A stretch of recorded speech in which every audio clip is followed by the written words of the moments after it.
والصلاة والسلام على سيد المرسلين أما بعد فأعوذ بالله من الشيطان الرجيم بسم الله الرحمن الرحيم قل الصلاة والسلام عليك يا رسول الله وعلى آلك وأصحابك يا حبيب الله الصلاة والسلام عليك يا نبي الله وعلى آلك وأصحابك يا نور الله.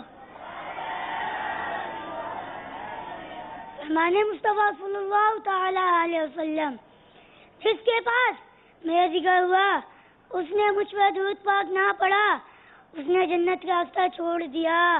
صلو علی الحبیب اللہ تعالی علی محمد. پیارے مدنی منو ہم مدنی چینل کے ناظرین جس کے گھر والے بچھڑ جائے اکیلا رہ جائے کنگال ہو جائے اور بے حال ہو جائے اسے بھی رب ذوالجلال عز و جل کے عزا پر حاضر جو ہے صبر ہی کرنا چاہیے اور خدائے مجید عز و جل سے مکمل امید رکھنی چاہیے. اس طرح پیارے مدنی منو دوسرے اپنے ٹکڑے سنانے سے پریشانی دور بھی نہیں ہوتی بلکہ صبر کا ساتھ ظاہر ہو جاتا ہے.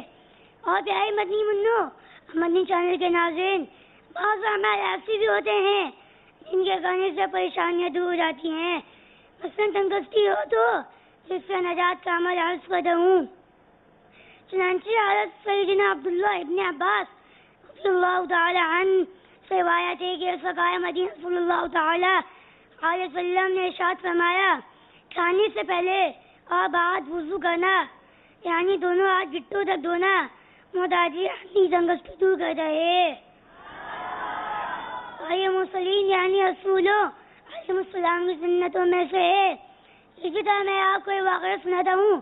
زبردست محدث حضرت سیدنا عتبہ بن خالد رحمۃ اللہ تعالی علیہ خلیفہ بغداد مامون رشید کی آغاز میں تشریف فرما تھے. کھانے کے آخر میں کھانے کے جو دانے وغیرہ گر گئے تھے تو وہ دانے محدث صاحب چن چن کر کھانے لگے. مامون نے حیران ہو کر کہا اے شیخ کیا آپ کبھی تک پیٹ نہیں بھرا؟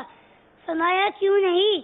دراصل بات یہ ہے کہ مجھ سے حضرت سیدنا عماد بن سلمہ رضی اللہ تعالی عنہ نے ایک حدیث بیان فرمائی ہے کہ جو شخص دسترخوان پر گرے ٹکڑوں کو کھائے گا وہ فقط تنگستی سے بے خوف ہو جائے گا.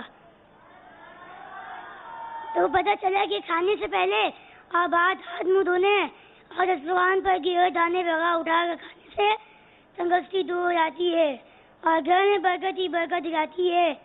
اللہ عز و جل ان باتوں کو سمجھنے اور صاحب کی نیت سے عمل کرنے کی توفیق عطا فرمائے. آمین بجاہ النبی الامین صلی اللہ تعالی علیہ